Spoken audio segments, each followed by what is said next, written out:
الله والحمد لله لا إله إلا الله لا إله إلا الله لا إله إلا الله আল্লাহ তুমি শান্তি দাও আল্লাহ তুমি রিজিক দাও আল্লাহ তুমি শান্তি দাও আল্লাহ তুমি রিজিক দাও আল্লাহ তুমি চারা নাই মাবুদ আল্লাহ তুমি শুধু এক আল্লাহ সুবহানাল্লাহ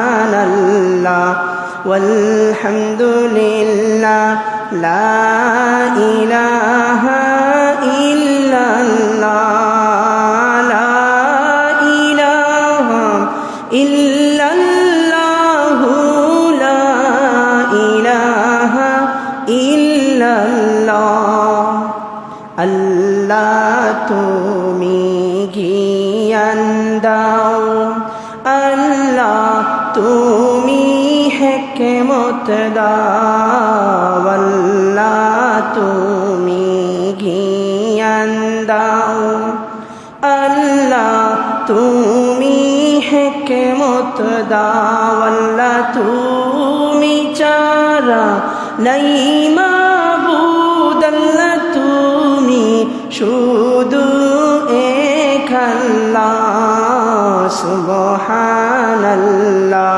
walhamdulillah la ilaha illallah subhanallah walhamdulillah la ilaha illallah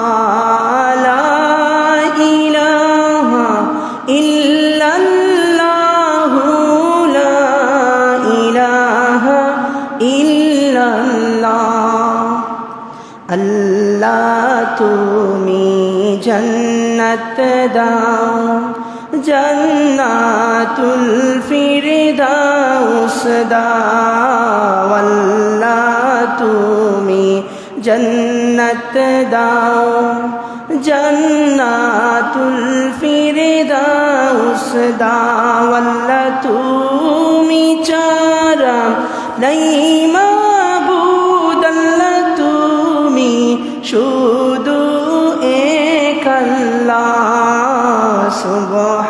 সুবহানাল্লাহ walhamdulillah la ilaha illallah la ilaha illallah la ilaha illallah la ilaha ইল্লাল্লাহু মুহাম্মাদুর রাসূলুল্লাহ আলহামদুলিল্লাহ যে আল্লাহ রাব্বুল আলামিন আজ শুক্রবারের দিন আমাদেরকে মসজিদের মধ্যে আসার বসার তৌফিক দান করলেন আমরা শুকরিয়া জ্ঞাপন করি আলহামদুলিল্লাহ তৌফিক চাচ্ছি হে আমাদের রব তুমি আল্লাহর সন্তুষ্টির জন্য আমাদেরকে কিছু কথা বলার শোনার তোদের যে আমল করার তৌফিকটুকুন দান করুন আমিন আল্লাহ রাব্বুল আলামিন পবিত্র কুরআনুল কারীমের মধ্যে আলোচনা করতেছেন যে ইন্নাল্লাহা ওয়া মালাইকা আল্লাহ এবং তার ফেরেশতা মণ্ডলীগণ তার নবী মুহাম্মদ সাল্লাল্লাহু আলাইহি ইসলামের উপর সালাহ করেন অর্থাৎ আল্লাহ স্বয়ং নিজে রহমত বরকত শান্তি তার নবীর উপর বর্ষণ করেন তার ফেরেশতা মণ্ডলীগণ রহমত বরকত শান্তির জন্য দোয়া করেন ইয়া আইয়ুহাল্লাযীনা আমানু হে আমার বিশ্বাসী বান্দাগণ সাল্লু আলাইহি ওয়া সাল্লিমু তাসলিমা তোমরা আমার নবী মুহাম্মদ সাল্লাল্লাহু আলাইহি ওয়াসাল্লামের উপর সালাহ করো আল্লাহ স্বয়ং আদেশ করতেছেন তার রহমত বরকত শান্তি কামনা করার জন্য, আল্লাহর নবীর জন্য সাল্লাল্লাহু আলাইহি ওয়াসাল্লাম। এত মর্যাদা। স্বয়ং আল্লাহ রাব্বুল আলামিন রহমত বরকত শান্তি বর্ষণ করেন, ফেরেশতা মণ্ডলীগণ দোয়া করেন। তারপর আল্লাহ রাব্বুল আলামিন আদেশ করতেছেন আমার নবী মুহাম্মদ সাল্লাল্লাহু আলাইহি ওয়াসাল্লামের উপর রহমত বরকত শান্তির জন্য আমি আল্লাহর কাছে দোয়া করো। আমার নবী বলেন, কেউ যদি আমার উপর দুরূদ পড়ে একবার, আল্লাহ রাব্বুল আলামিন 10টা রহমত তার উপর নাজিল করেন, 10টা গুনাহ তার আমলনামা থেকে মাফ করে দেন, 10টি মর্যাদার স্তর আল্লাহ রাব্বুল আলামিন বৃদ্ধি করে দেন। হাদিস শরীফের মধ্যে এসেছে, সাহাবী প্রশ্ন করলেন, ইয়া রাসূলুল্লাহ, কিভাবে সালাম দিব আমরা জানি, কিভাবে আপনার উপর দুরূদ পড়ব আমাদেরকে শিক্ষা দিন। আল্লাহর নবী বললেন, এভাবে আমার উপর দুরূদ পড়বে। আমরা সবাই পড়ি, আল্লাহুম্মা সাল্লি আলা মুহাম্মাদিন ওয়া আলা আলি মুহাম্মাদ কামা সাল্লাইতা আলা ইব্রাহিম ওয়া আলা আলি ইব্রাহিম ইন্নাকা হামিদুম মাজিদ। আল্লাহুম্মা বারিক আলা মুহাম্মাদিন ওয়া আলা আলি মুহাম্মাদ কামা বারাকতা আলা ইব্রাহিম وعلى آل إبراهيم إنك حميد مجيد. الصلاة والسلام عليك يا رسول الله، الصلاة والسلام عليك يا حبيب الله، الصلاة والسلام عليك يا رحمة للعالمين. আল্লাহ রাব্বুল আলামিন আমাদের দুরূদ এবং সালামকে কবুল করুন। দুরূদ ইব্রাহিম হলো সর্বোত্তম দুরূদ, যে দুরূদ নবী সাল্লাল্লাহু আলাইহি ওয়াসাল্লাম আমাদেরকে শিক্ষা দিচ্ছেন, হাদিস শরীফের মধ্যে শিক্ষা দিচ্ছেন। নবী সাল্লাল্লাহু আলাইহি ওয়াসাল্লাম হলেন আমাদের পথ দেখে নেওয়ালা, জান্নাতের পথ দেখানেওয়ালা, জাহান্নাম থেকে সতর্ককারী। যারা নবী সাল্লাল্লাহু আলাইহি ওয়াসাল্লামের অনুসরণ করবে না, আনুগত্য করবে না, অনুকরণ করবে না, তাদের জন্য রয়েছে ধ্বংস। তারা কিয়ামতের দিন আফসোস করবে। আল্লাহ রাব্বুল আলামিন বলতেছেন সূরা ফুরকান 27 নম্বর আয়াত, পবিত্র কুরআনুল কারীম সূরা ফুরকানের 27 নম্বর আয়াতে আল্লাহ রাব্বুল আলামিন আলোচনা করতেছেন কিয়ামতে জালিম নিজের হাত দুটো কামড়িয়ে বলবে, হায় যদি রাসূলের অনুসরণ করতাম। আল্লাহ বলেন, وَيَوْمَ يَعَضُّ الظَّالِمُ عَلَى يَدَيْهِ يَقُولُ يَا لَيْتَنِي اتَّخَذْتُ مَعَ الرَّسُولِ سَبِيلًا وَيَوْمَ يَعَضُّ الظَّالِمُ عَلَى يَدَيْهِ, আর সেদিন জালিম নিজের দুই হাত দুটো কামড়িয়ে বলবে, ইয়াকুলু ইয়া লাইতানি, হায় যদি ইত্তাখাযতু মা'আর রাসূলি, আমরা রাসূলের অনুসরণ করতাম, সাবিলা, কোন পথ অবলম্বন করতাম। যারা রাসূলের অনুসরণ করবে না, বাবা আদম আলাইহিস সালাম থেকে নিয়ে নবী মুহাম্মদ সাল্লাল্লাহু আলাইহি ওয়াসাল্লাম পর্যন্ত আল্লাহ রাব্বুল আলামিন যত নবী রাসূলগণ প্রেরণ করেছেন, যত যুগ অতিবাহিত হয়েছে, যারা রাসূলের অনুসরণ করে নাই তাদের জন্য আফসোস। আর যারা নবী মুহাম্মদ সাল্লাল্লাহু আলাইহি ওয়াসাল্লামকে অনুসরণ করে চলে না, তাদের জন্য আফসোস। তারা কিয়ামতের দিন দুই হাত কামড়াবে আর বলবে, হায় যদি নবী মুহাম্মদ সাল্লাল্লাহু আলাইহি ওয়াসাল্লামের অনুসরণ করতাম তাহলে আমরা সফল কাম হয়ে যেতাম। তো নবী সাল্লাল্লাহু আলাইহি ওয়াসাল্লামের অনুসরণ করতে হবে।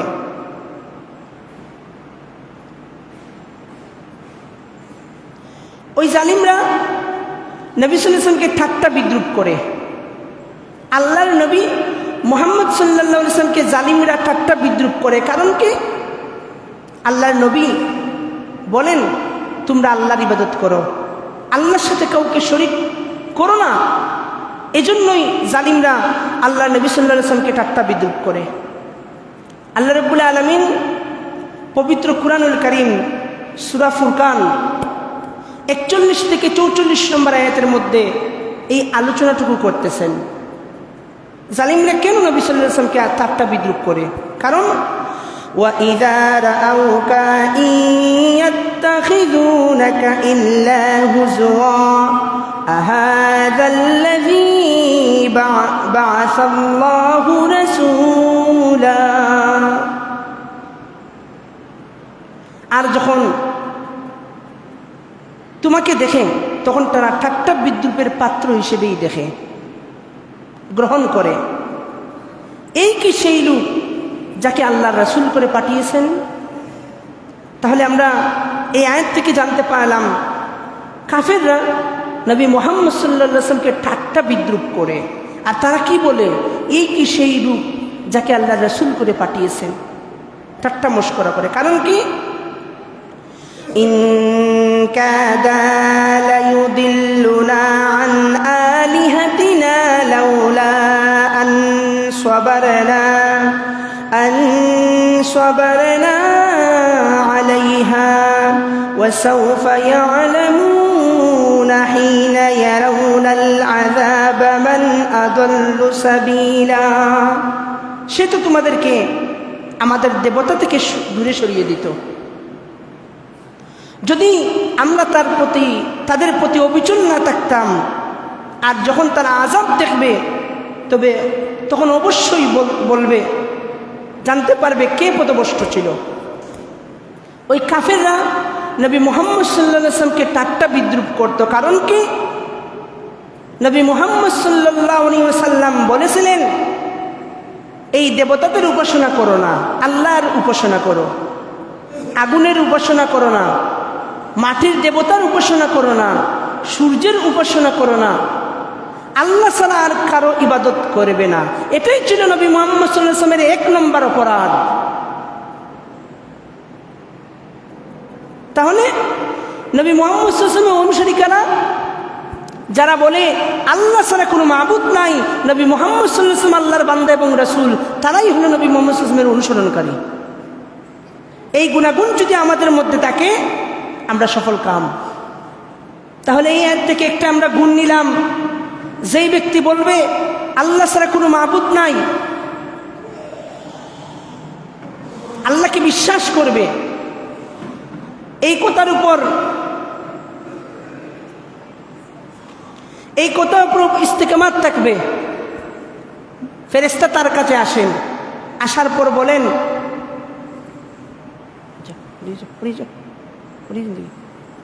ফেরেশতারা তার উপর কাছে আসেন, আসার পর বলেন, তুমি চিন্তা করো না,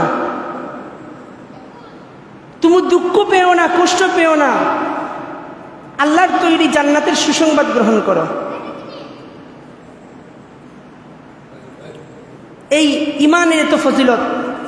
আল্লাহর রাসূল বলতেছেন, যেই ব্যক্তি বলবে লা ইলাহা ইল্লাল্লাহ ফাদাখালাল জান্নাহ, আল্লাহ ছাড়া কোনো মাবুদ নাই, এটা বিশ্বাস করবে, সে অবশ্যই জান্নাতের মধ্যে প্রবেশ করবে।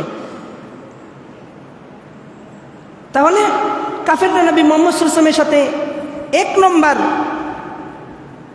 যে অপরাধ ছিল আল্লাহর রাসূলের, অপরাধ হলো উনি বলতেন আল্লাহর ইবাদত করো, তোমাদের দেবতাদেরকে পরিত্যাগ করো। وَسَوْفَ يَعْلَمُونَ حِينَ يَرَوْنَ الْعَذَابَ مَنْ أَضَلُّ سَبِيلًا। আর যখন তারা আযাব দেখবে কাফেররা, তখন বলবে, অবশ্যই তারা জানতে পারবে কে পথভ্রষ্ট ছিল। হাদিস শরীফের মধ্যে এসেছে, কিয়ামতের দিন যে মানুষগুলা মাটির দেবতার উপাসনা করত, কিয়ামতের দিন তারা মাটির দেবতাদের অনুসরণ করবে। যারা সূর্যের উপাসনা করত, সূর্যের অনুসরণ করবে। যারা মাটির বাছুরের উপাসনা করত, বাছুরের অনুসরণ করবে। প্রত্যেকে গিয়ে জাহান্নামের মধ্যে পড়বে। আর যারা এক আল্লাহর ইবাদত করত, আল্লাহর রাসূল বলেন, যারা একত্ববাদী রব আল্লাহ রব্বুল আলামিনের ইবাদত করত, কিয়ামতের দিন আল্লাহ রব্বুল আলামিন তাদের সামনে একটা সূরত ধারণ করে আসবেন। এসে বলবেন আমি তোমাদের রব, আসো আমার সাথে। জান্নাতীরা বলবে না, আপনি আমাদের রব নয়, আমাদের রব না আসা পর্যন্ত আমরা এই স্থান থেকে যাব না। আল্লাহর রাসূল বলেন, তখন আল্লাহ রাব্বুল আলামিন এমন একটা সূরত ধরে বান্দার সামনে হাজির হবেন। আল্লাহ বলবেন, বান্দা তোমরা দুনিয়ায় যে একত্ববাদী রব আল্লাহর ইবাদত করতে, আমি আল্লাহ হলাম একত্ববাদী রব। আমি আল্লাহ রাব্বুল আলামিন তোমাদেরকে আদেশ করলাম, আমি আল্লাহর তৈরি জান্নাতের মধ্যে প্রবেশ করো। তখন সবাই বলবে, হ্যাঁ আপনি আমাদের রব। আল্লাহ বলবেন, যাও বান্দা, আমি আল্লাহ ছাড়া কারো ইবাদত করো নাই, জান্নাতের মধ্যে প্রবেশ করো। কুরআন শরীফের মধ্যে আল্লাহ রাব্বুল আলামিন একটা আয়াত নাজিল করেছেন, কি ইয়া আইয়ুহান নাফসুল মুতমাইন্নাহ ইরজিই ইলা রাব্বিকি রাদিয়াতাম মারদিয়াহ ফাদখুলি ফি ইবাদি ওয়াদখুলি জান্নাতি। ইয়া আইয়ুহান নাফসুল মুতমাইন্নাহ, হে আমার নফসে মুতমাইন্নার অন্তর্ভুক্ত বান্দা বান্দিগণ, এক আল্লাহর ইবাদত করেছো, আল্লাহ ছাড়া কাউকে রব হিসেবে গ্রহণ করো নাই, নবী মুহাম্মদ সাল্লাল্লাহু আলাইহি ওয়াসাল্লামকে আল্লাহর রাসূল হিসেবে গ্রহণ করেছো। আমি আল্লাহ রাব্বুল আলামিন সন্তুষ্ট হয়ে গেছি তোমাদের কর্মের উপর। যাও, আমি আল্লাহর তৈরি জান্নাতের মধ্যে তোমরা প্রবেশ করো। জান্নাতে যেতে হলে আল্লাহর ইবাদত করা লাগবে, আল্লাহর সাথে কাউকে শরীক করতে পারবেন না। আপনি জান্নাতি, নেক আমল করতে হবে। কুরআন শরীফ থেকে রিসার্চ করে তিনটা কথা আপনাদেরকে বলতেছি। জান্নাতি হতে হলে ধরে নেন তিনটা আমল আপনার মধ্যে থাকতে হবে। প্রথম নম্বর আমল হলো আল্লাহ ছাড়া কোনো মাবুদ নাই। দ্বিতীয় নম্বর আমল হলো আমলে সালিহিন আপনাকে হতে হবে। আল্লাহ রাব্বুল আলামিন এই সপক্ষে কুরআন শরীফের মধ্যে বলতেছেন, আল্লাহ বলেন, ওয়াল আসরি ইন্নাল ইনসানা লাফি খুসর। কসম সময়ের কসম আল্লাহ রাব্বুল আলামিন খাচ্ছেন। জানেন আমাদের জীবনে সবচাইতে দামি জিনিস কোনটি? সময়। আল্লাহ রাব্বুল আলামিন যদি আপনাকে সময় না দেন, আপনি যুবক হতে পারবেন না, ছোট্ট বয়সেই মৃত্যু শেষ। আল্লাহ রাব্বুল আলামিন যদি আপনাকে সময় না দেন, বৃদ্ধ বয়সে উপনীত হতে পারবেন না, শেষ। আপনার শখ আহ্লাদ সব কিছু এখানেই শেষ। এই জন্য সময় হলো সবচেয়ে একটা বড় নিয়ামত। সময়কে কাজে লাগান। একটা উদাহরণ আপনাদেরকে বলি, বরফ দেখেন তো, মাছ বাজারে গেলে বড় বড় বরফের চাক্কা, এই বরফের চাক্কাটা সময় থাকতে আপনাকে কাজে লাগাইতে হবে, আর না হয় একটা সময় পরে দেখবেন বরফের চাকা গলে সব পানি হয়ে চলে গেছে। এই বরফের চাকাকে আপনি কাজে লাগাইতে হবে সময়ের ভিতরে, আর না হয় আপনার বরফের চাক্কাগুলা গলে পানি হয়ে যাবে, আর আপনি উপকার লাভ করতে পারবেন না। আমাদের জীবন হলো ঠিক তেমন বরফের মতো। আপনি যুবক রয়েছেন, নামাজ পড়লেও দিনটা চলে যাবে, নামাজ না পড়লেও দিন যাবে। আপনি কাজ করতেছেন, কাজের ফাঁকে নামাজ পড়লেও দিন যাবে, আর না পড়লেও নামাজ আপনার দিন যাবে। একজন ব্যক্তি একজন মানুষের কাজ করলো, সারাদিন কাজ করলো, 5 ওয়াক্ত নামাজ আদায় করলো, সে কামিয়াব। আর আপনি সারাদিন পেটের জন্য মানুষের কাজ করলেন, গুলামি করলেন, আল্লাহকে ভুলে গেলেন, আল্লাহর গুলামি করলেন না, আপনি ধ্বংস। আপনার সারাদিন ধ্বংস। মালিক বোকা দিবে কাজের মধ্যে ফাঁকি দিলে। আপনার মাথার মধ্যে এই চিন্তা নাই, আল্লাহ রাব্বুল আলামিন আমাকে ধরবেন যদি নামাজ না পড়ি। আপনি ব্যবসায়ী, দোকান নামাজের সময় তালা মারেন, তালা মেরে আপনার সন্তানটাকে নিয়ে আসেন নামাজের মধ্যে, এই অভ্যাস যেন আমাদের মধ্যে না থাকে। সন্তানকে রাখলাম আর আমি নামাজের মধ্যে চলে আসলাম, বাবা তুই পরে নামাজ পড়বে না। সন্তান সহ নামাজের হুকুম আল্লাহ রাব্বুল আলামিন করেছেন, জামাতের সহিত নামাজ পড়তে হবে। আপনি বলতেছেন ভাই যদি দোকান তালা মেরে নামাজের মধ্যে চলে যাই ব্যবসার মধ্যে লস হবে। আল্লাহ আপনার কাছে প্রিয় নাকি ব্যবসা আপনার কাছে প্রিয়? আসেন যুক্তির কথায়। আপনি অসুস্থ হয়ে গেলেন, হসপিটালের মধ্যে ভর্তি, 5 দিন পরে আপনার দোকান বন্ধ, আপনার ব্যবসায় লস হচ্ছে না? কিভাবে আপনার মধ্যে এই বুঝ আসলো? 5 দিন অসুস্থ হয়ে হসপিটালে ভর্তি হলে সম্ভব নয় আমার পক্ষে দোকান খোলা। ভাই আমি অসুস্থ, যা হয় হবে, যেভাবে চলি চলবো, আগে নিজের শরীর সুস্থ হোক তারপর দোকান খুলব।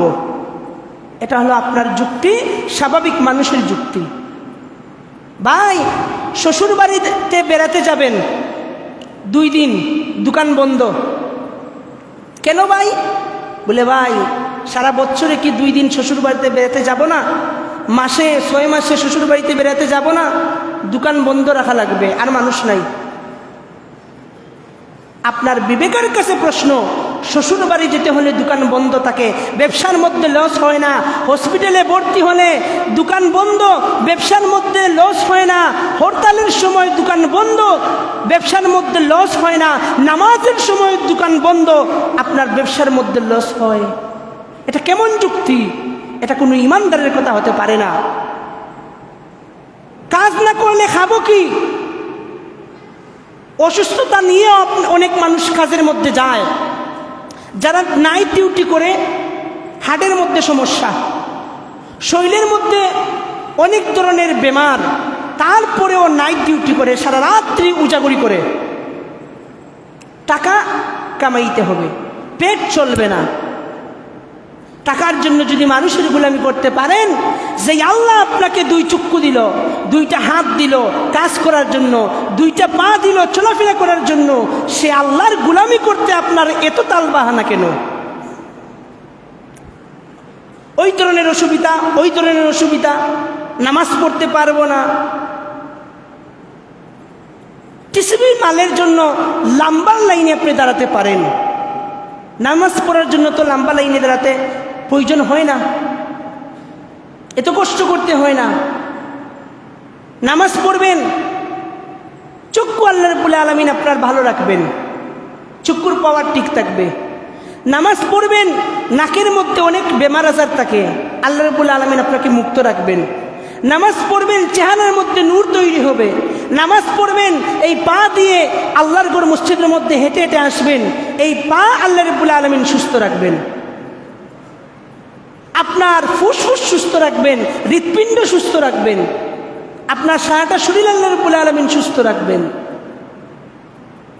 আল্লাহর ইবাদত করবে আমাদেরই লাভ। এজন্য আল্লাহর নবী সাল্লাল্লাহু আলাইহি ওয়াসাল্লামকে কাফেররা উপহাস করতো 2টা কারণে। এই কারণের মধ্যে এক, আল্লাহ নবী বলতেন আল্লাহর ইবাদত করো, আল্লাহর সাথে কাউকে শরীক করো না। এজন্য কাফেররা নবী সাল্লাল্লাহু আলাইহি ওয়াসাল্লামকে উপহাস করত।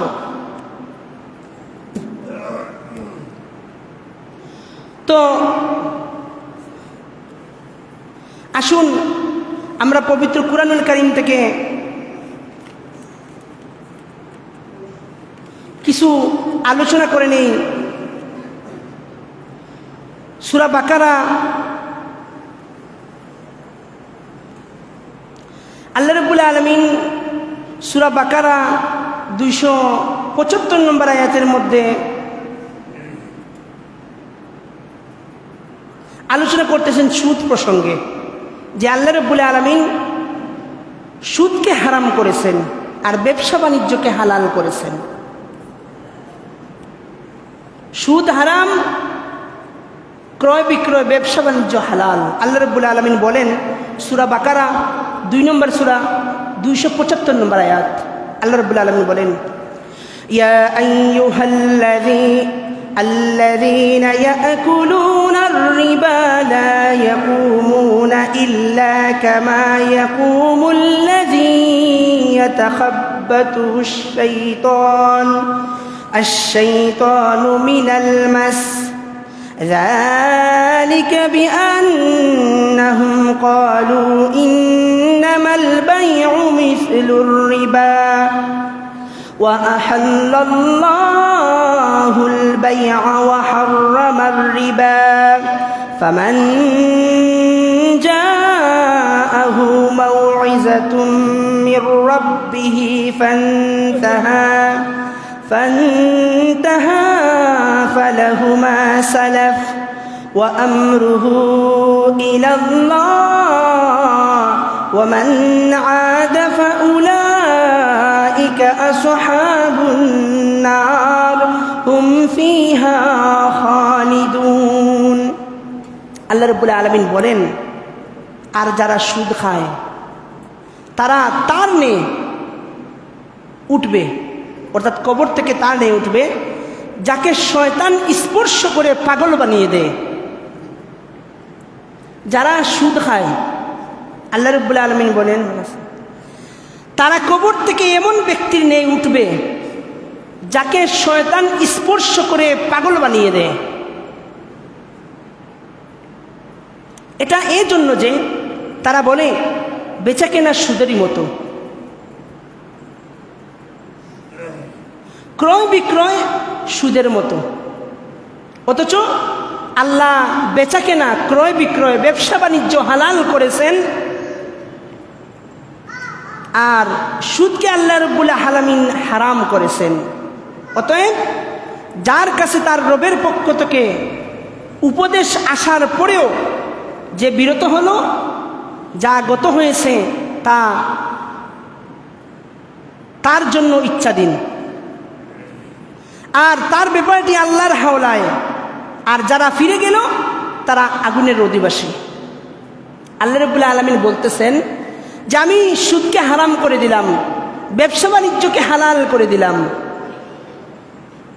পূর্বে যা হয়েছে হয়েছে, আল্লাহ রাব্বুল আলামিনের হাতে ন্যস্ত।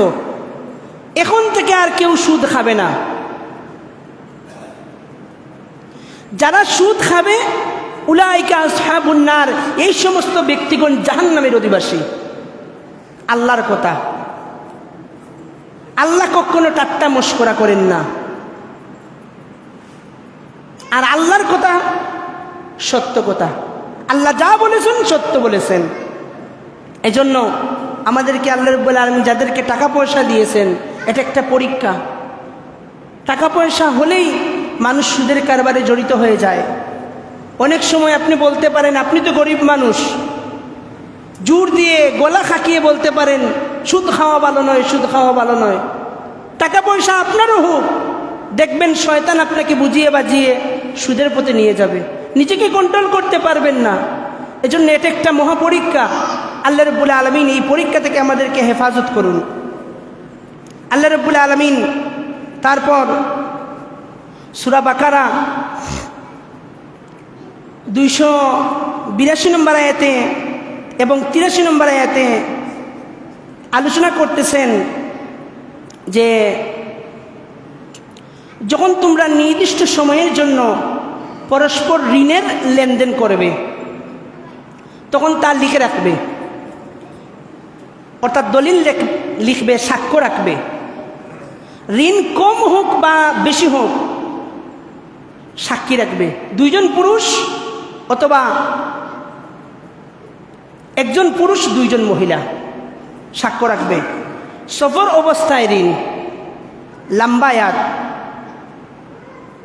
আমি যদি আয়াত পড়তে যাই অনেক লম্বা আয়াত আমাদের শেষ হয়ে যাবে, আমরা শিক্ষাটুকু জেনে নেই, শুধু তর্জমাটা আপনাদের সামনে পড়ি। হে মুমিনগণ, যখন তোমরা নির্দিষ্ট সময়ের জন্য পরস্পর লেনদেন করবে তখন তা লিখে রাখবে। আপনি আপনার ফুফাতো ভাই, চাচাতো ভাই, মামাতো ভাই অথবা বন্ধুকে ঋণ দিবেন 1 লক্ষ টাকা, 2 লক্ষ টাকা, কাগজের মধ্যে লিখিত অবস্থায় দিবেন, স্টাম্প করে। আল্লাহর রসুলের আইন সেটা। এজন্য তো আমরা সমস্যার মধ্যে পড়ি। ভাই, আমার কাছ থেকে অমুক ব্যক্তিকে বিশ্বাস করে 1 লক্ষ টাকা ঋণ দিয়েছিলাম, আজ 5 বছর আমার ঋণ দেয় না। আপনি আল্লাহ রসুলের আইন মানেন নাই, আপনি এই জন্য ফিতনার মধ্যে পড়ছেন। আপনি কেন ইসলাম করে ভাই 1 লক্ষ টাকা, সে বলে যে 1 লক্ষ টাকা মাত্র, এজন্য ইসলাম করতে হবে, দরকার নাই আপনার ঋণের। আপনি বলবেন দরকার নাই। 10,000 5,000 টাকাও যদি হয়, সাক্ষ্য রাখবেন আল্লাহর আইন, সাক্ষী রেখে আপনি 2 জন মানুষকে ঋণ দিবেন। লিখিত অবস্থায় থাকবে কোন তারিখে ঋণ নিয়েছেন আর কোন তারিখে আপনি আমার ঋণ পরিশোধ করবেন, দলিলের মধ্যে লেখা থাকতে হবে, কাগজের মধ্যে। যিনি ঋণ দিয়েছেন উনি যদি আপনাকে অবকাশ দেন, সেটা ভিন্ন কথা। যে ভাই আমার কাছ থেকে আপনি ঋণ নিয়েছেন 1 মাসের কথা বলে, আপনি আরো 15 দিন পরে দিতে পারেন, আমি নিজেই আপনাকে অবকাশ দিলাম, সেটা হলো ভিন্ন কথা। এই জন্য তো আমরা ফিতনার মধ্যে পড়ি। আমার ঋণ নেই 5,000 10,000, 5 বছরের মধ্যে দেয় না। জানেন বর্তমান সরকারের আইন, যদি স্ট্যাম্প করে আপনি কাউকে ঋণ দেন আর সেটা স্ট্যাম্পের মধ্যে লেখা থাকে, সেই কাগজ দিয়ে আপনি কেস করতে পারবেন, আপনার টাকা দিতে সে বাধ্য। অনেকে ঋণ দিয়েছে 5 লক্ষ টাকা, ভাই 1 বছরের ভিতরে দিয়ে দিব। 5 বছর হয়ে গেছে, এখন পর্যন্ত পাওনাদারের টাকা দেয় না।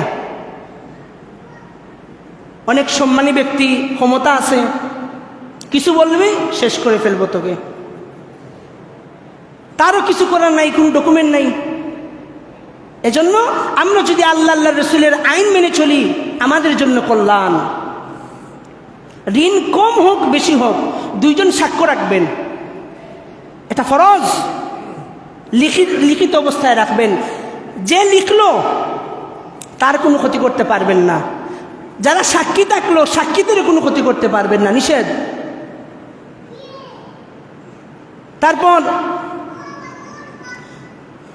আরেকটা জিনিস, ঋণের কথা মনে হলো, বলে ফেলি। হাদিস শরীফের মধ্যে এসেছে, বান্দার হক আল্লাহ রাব্বুল আলামিন কখনো মাফ করেন না।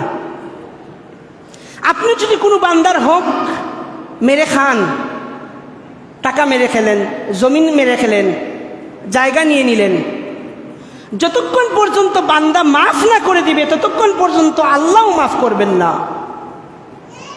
মরে গেছেন, কিয়ামতের দিন তো উঠবেন, আল্লাহ বলবেন বান্দা, আমার অমুক বান্দার এক বিদ্যা, আমরা যেটাকে বলি, আল্লাহ রসুল বলেছেন, কেউ যদি কোনো মুসলমান ভাইয়ের কোনো সম্পদ, জায়গা জমিন 1 বিঘত পরিমাণ অন্যায়ভাবে আত্মসাৎ করে, কিয়ামতের দিন আল্লাহ রাব্বুল আলামিন তার দিকে তাকাবেন না। আল্লাহ তাকাবেন না ওই ব্যক্তির প্রতি, সে অন্য কোনো মুসলমান ভাইয়ের 1 বিঘত জায়গা অন্যায়ভাবে আত্মসাৎ করেছে, এজন্য আল্লাহ তাকাবেন না। এজন্য সাবধান। সবার জন্য বলতেছি, বেজার হওয়ার কিছু নাই। দোকান থেকে বাকি আনবেন, দোকানদারের পাওনা দিয়ে দিবেন। কোনো মানুষের কাছ থেকে ঋণ আনবেন, তার ঋণ পরিশোধ করে দিবেন। কারণ মুসলমান জানে কিয়ামতের দিন প্রত্যেকটা কাজের জন্য আল্লাহর কাছে জবাবদিহি করতে হবে। আল্লাহ বলবেন, বান্দা দুনিয়ায় ঋণ এনেছিলা, দেও নাই, আজকে কিয়ামতের দিন আমি আল্লাহ রাব্বুল আলামিন ন্যায় বিচারক, আমি তোমাদের মাঝে ফায়সালা করব। কিভাবে? টাকা পয়সা দিয়ে না। আল্লাহ বলবেন, এই ঋণের সমপরিমাণ সওয়াব তুমি তাকে দান করো। আল্লাহ, আমার তো মানুষকে সওয়াব দিতে দিতে আমার সওয়াব নাই। আল্লাহ বলবেন, ওই মানুষের ঋণের সমপরিমাণ গুনাহ তোমার আমলনামার মধ্যে আমি দান করলাম, যাও। এটা হলো আমার ইনসাফপূর্ণ ফয়সালা। এজন্য আল্লাহ রাব্বুল আলামিন আমাদেরকে হেফাজত করুন এই সমস্ত বিষয় থেকে। আমাদের সমাজে বেশিরভাগ এই জিনিসটা বেশি, অন্যের সম্পদ অন্যায়ভাবে আত্মসাৎ করে খাওয়া। সে মনে করে আমার কোনো গুনাহ হয় নাই, আর সমস্যা নাই। এখন দুনিয়া, আখিরাত যে সময় আসবে সেই সময় বুঝা যাবে। এটা মুমিনের কথা নয়। আখিরাত যেই সময় আসবে সেই সময় বুঝা যাবে। আল্লাহ রাব্বুল আলামিন পবিত্র কুরআনুল কারীম সূরা নিসা 58 নম্বর আয়াতের মধ্যে আলোচনা করতেছেন, আমানত সমূহ তার হকদারের কাছে পৌঁছে দাও। আমানত ন্যায়ভিত্তিক ফায়সালা করো, আমানত তার হকদারের কাছে পৌঁছে দাও। আর যখন বিচার করবে, মানুষের মধ্যে মীমাংসা করবে, সঠিকভাবে মীমাংসা করবে। বিচারকের কাছে টাকা দিও না, ঘুষ দিও না। আমার পক্ষে রায় আপনাকে দিতে হবে, আমার পক্ষে আপনি রায় দিবেন, যা টাকার দরকার নেন, সমস্যা নাই, রায়টা আমার পক্ষে আসতে হবে। এটার নাম হলো ঘুষ। আল্লাহ রাব্বুল আলামিন হারাম করেছেন, বান্দা এই কাজটি করো না। ইন্নাল্লাহা ইয়া'মুরুকুম আন তুওয়াদ্দুল আমানাতি ইলা আহলিহা ওয়া ইযা হাকামতুম বাইনান নাসি আন তাহকুমু বিল আদল ইন্নাল্লাহা নি'ম্মা ইয়া'iযুকুম বিহি ইন্নাল্লাহা কানা সামিআন বাসীরা। নিশ্চয়ই আল্লাহ তোমাদেরকে আদেশ দিচ্ছেন। আল্লাহ বলতেছেন, আমি আল্লাহ রাব্বুল আলামিন তোমার রব, তোমাকে আদেশ করছি বান্দা, আমানত সমূহ তার হকদারের কাছে পৌঁছে দাও। আমানত তার হকদারের কাছে পৌঁছে দাও। এখানে অনেক ব্যাখ্যা আছে। কারো কাছ থেকে আপনি ঋণ এনেছেন, তার ঋণ তার কাছে পৌঁছাইয়ে দেন। আপনার ভাই যে সম্পদ পাবে, ভাইয়ের অধিকার ভাইকে দিয়ে দেন। বোন যে সম্পদ পাবে, বোনের অধিকার বোনকে দিয়ে দেন। আমরা মনে করি কি জানেন, তোকে বিয়ে দিলাম, অনেক টাকা পয়সা খরচ হয়েছে, জামাই নিয়ে আসবি, তোকে বরণ পোষণ দিব, জামাইকে মেহমানদারি করাবো, তারপরে বাবার বাড়ির সম্পদ প্রয়োজন নাই, বোন তুই চলে যা, তুই কোনো সম্পদ পাস না। আল্লাহ বলতেছেন না, ভাই যা পাবে বোন তার অর্ধেক। ভাই যদি 1 কেয়ার জমিন পায়, বোন মা বাবার 8 কেয়ার অর্ধেক জমিন পাবে। ভাই যদি 2 ডিসিমেল জায়গা পায়, বোন 1 ডিসিমেল জায়গা পাবে। আর আপনি ভাই হিসেবে, সমাজের নেতা হিসেবে ইনসাফপূর্ণ ফায়সালা দিবেন। টাকা খেয়ে মিথ্যা বিচার করবেন না। যদি করেন, আপনার জন্য শাস্তি আছে। আর যদি আপনি ইনসাফপূর্ণ বিচার করেন, আপনার পুরস্কার কি জানেন? আল্লাহর নবী বলেন, 7 শ্রেণীর মানুষকে আল্লাহ রাব্বুল আলামিন কিয়ামতের দিন আল্লাহর আরশের ছায়া নিচে ছায়া দান করবেন, যে সময় কোনো ছায়া থাকবে না। 7 শ্রেণীর মানুষকে আল্লাহ রাব্বুল আলামিন ছায়া দান করবেন। কারো গামে বুক পরিমাণ পানি হবে, সাঁতরাবে কেউ গামের মধ্যে, হাঁটু পরিমাণ পানি হবে, সূর্য হাতের উপরে চলে আসবে, মাথার উপরে সূর্য চলে আসবে। সেই সময় আল্লাহ আরশের ছায়ার তলে আপনাকে ছায়া দান করবেন, যদি আপনি সমাজে ন্যায় বিচারক হন, যদি আপনি ইনসাফপূর্ণ বিচার করেন, ফায়সালা করেন। স্বামী স্ত্রী লাগলো, বাই বাইয়ে লাগলো, আপনি গিয়ে এটাকে তিল থেকে তাল করলেন না, আপনি তাল থেকে তিল করে এটাকে শেষ করে যদি দেন, ন্যায় বিচার করেন, ইনসাফ করেন, আপনি আরশের ছায়ার তলে ছায়া পাবেন। আল্লাহ আল্লাহর রাসূলের ওয়াদা। আপনারই ইখতিয়ার, আপনি আরশের ছায়ার তলে ছায়া পেতে চান নাকি জাহান্নামের মাঝে জ্বলতে চান, আপনার ডিসিশন। ভালো কাজ করলে এই রকম, খারাপ কাজ করলে ওই রকম। আল্লাহ বলে দিছেন, আল্লাহর রাসূল বলে দিছেন। কিয়ামত পর্যন্ত হুজুররা বলবে, উলামায়ে কেরামগণ বলবেন। তো আল্লাহ রাব্বুল আলামিন বলতেছেন যে বাইনান নাসি আন তাহকুমু বিল আদল, মানুষের মাঝে ন্যায় ফায়সালা করে দাও, হকদারের কাছে হক পৌঁছাইয়া দাও, আর মানুষের মাঝে ইনসাফপূর্ণ ফায়সালা করো। আর যখন মানুষের মধ্যে ফায়সালা করবে, ন্যায়ভিত্তিক ফায়সালা করবে, নিশ্চয়ই আল্লাহ তোমাদেরকে কতই না সুন্দর উপদেশ দিচ্ছেন। নিশ্চয়ই আল্লাহ সর্বশ্রোতা, সর্বদ্রষ্টা। তারপর আল্লাহ রাব্বুল আলামিন সূরা মাইদা 5 নম্বর সূরা 90 নম্বর আয়াতের মধ্যে আল্লাহ রাব্বুল আলামিন আলোচনা করতেছেন যে মদ, জুয়া, লটারি, ভাগ্য নির্ধারণী তীর শয়তানের কর্ম। প্রথমত বলি মদ। আপনারা সবাই জানেন মদ হারাম। আল্লাহর রাসূল বলতেছেন হাদিস শরীফের মধ্যে, সকল প্রকার নেশা জাতীয় দ্রব্য হলো হারাম। যেই জিনিস খেলে নেশা তৈরি হয় সেই জিনিসটা হারাম। উলামায়ে কেরামগণ আগে ফতোয়া দিতেন স্মোকিং, জর্দা এটা মাকরুহ। আগেরকার উলামায়ে কেরামগণ ফতোয়া দিতেন। বর্তমান ইসলামিক স্কলাররা ফতোয়া দেন স্মোকিং হারাম, জর্দা হারাম।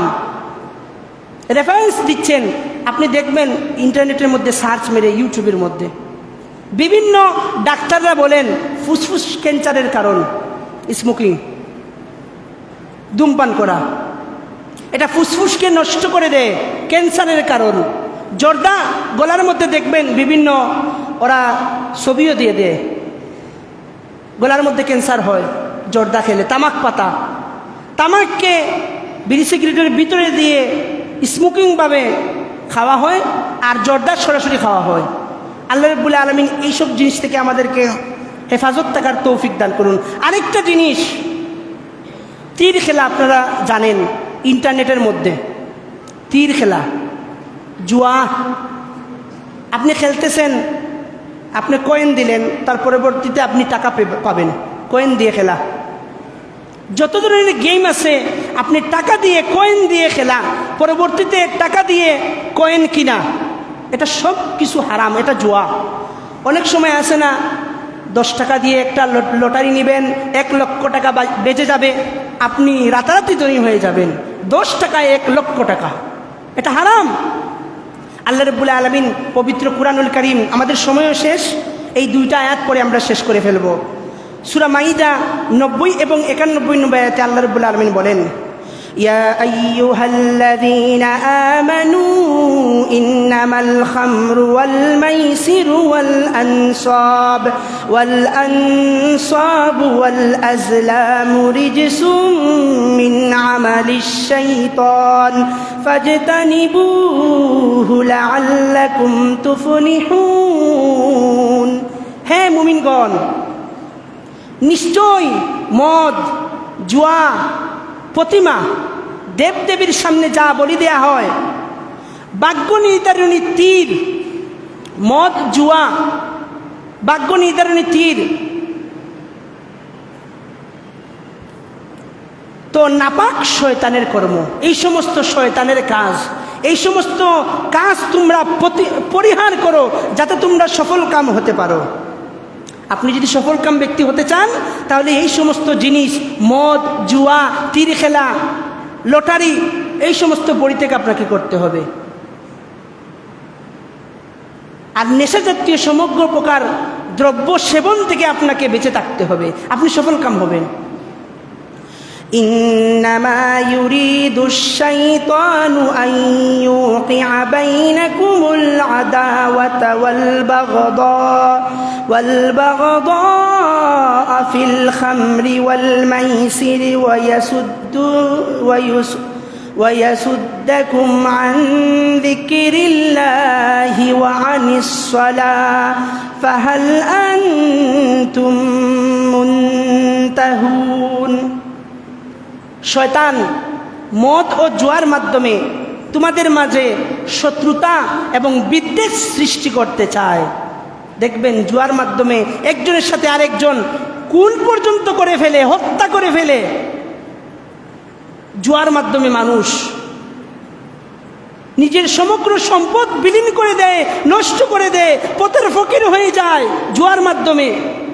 আল্লাহ বলতেছেন এই সমস্ত মদ, জুয়া দ্বারা, নেশা জাতীয় দ্রব্য সেবনের মাধ্যমে শয়তান তোমাদের একে অপরের সাথে বিদ্বেষ সৃষ্টি করে, শত্রুতা পোষণ সৃষ্টি করে। এই সমস্ত জিনিস তোমরা পরিত্যাগ করো এবং নামাজ থেকে তোমাদেরকে বিরত রাখে। ফাহাল আনতুম মুনতাহুন, অতএব তোমরা কি বিরত হবে না এই সমস্ত জিনিস থেকে? সুতরাং আমরা যা আলোচনা করলাম আল্লাহ রাব্বুল আলামিন আমাদেরকে আমল করার তৌফিক দান করুন। সময় আমাদের শেষ হয়ে গেছে, এজন্য এখানেই শেষ করতে হলো। যা আলোচনা হলো, আল্লাহ রাব্বুল আলামিন আল্লাহর সন্তুষ্টির জন্য আমাদেরকে আমল করার তৌফিক দান করুন, আমিন। সাল্লাল্লাহু আলা সাইয়্যিদিনা ওয়া মাওলানা মুহাম্মদ ওয়া আলা আলিহি ওয়া আসহাবিহি ওয়া সাল্লাম। সাল্লাল্লাহু আলা সাইয়্যিদিনা ওয়া মাওলানা মুহাম্মদ ওয়া আলা আলিহি ওয়া আসহাবিহি ওয়া সাল্লাম। আস্তাগফিরুল্লাহ ইন্নাল্লাহা গফুরুর রহিম। আস্তাগফিরুল্লাহ ইন্নাল্লাহা গফুরুর রহিম। আস্তাগফিরুল্লাহ রাব্বি মিন কুল্লি যামবি ওয়া আতুবু ইলাইহি। লা হাওলা ওয়া লা কুওয়াতা ইল্লা বিল্লাহিল আলিয়্যিল আযীম। লা ইলাহা ইল্লাল্লাহু মুহাম্মাদুর রাসূলুল্লাহ। আল্লাহুম্মা আমিন। ربنا ظلمنا أنفسنا وإن لم تغفر لنا وترحمنا لنكونن من الخاسرين يا حي يا قيوم। আল্লাহ রাব্বুল আলামিন, জুমার আযানের পর থেকে নিয়ে যা আলোচনা হলো সব তুমি আল্লাহ শুনেছো।